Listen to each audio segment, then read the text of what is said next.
During DNA replication, one of the two DNA strands, the leading strand, is replicated continuously, or all at once, in the 5' to 3' direction. The other strand, called the lagging strand, is replicated discontinuously, or in pieces, in the 3' to 5' direction. This is necessary because DNA polymerase, the enzyme that synthesizes a new DNA strand using a template strand, can only add nucleotides to the 3' end of a polynucleotide strand. Overall DNA replication is semi-discontinuous.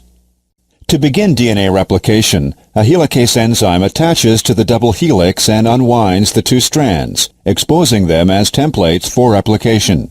The point at which the two strands are being separated is the replication fork. The enzyme primase attaches to each of the template DNA strands.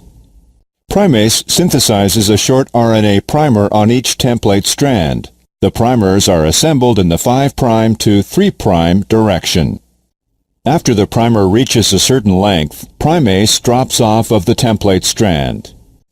A DNA polymerase molecule attaches to each DNA template strand at the 3' ends of the RNA primers. Each DNA polymerase begins adding DNA nucleotides to extend the primer in the 5' to 3' direction. As the replication fork opens, the DNA polymerase on the leading strand template continues to synthesize a new DNA strand. However, the DNA polymerase on the lagging strand template, which can only synthesize a new DNA strand in the 5' to 3' direction, is moving away from the replication fork.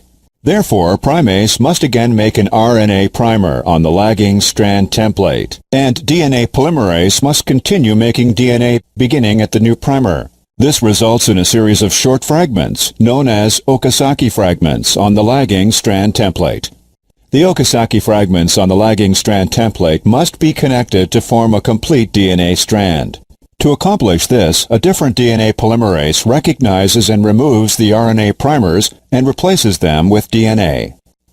However, the polymerase cannot form the bond between the DNA nucleotide at the 3' end of one fragment and the nucleotide at the 5' end of the adjacent fragment, so there is a nick in the DNA strand. The enzyme DNA ligase is needed to form this bond and eliminate the nick. The process of continuous DNA synthesis on the leading strand template and discontinuous DNA synthesis on the lagging strand template continues until the replication fork reaches either the end of the chromosome or another replication fork moving toward it in the opposite direction.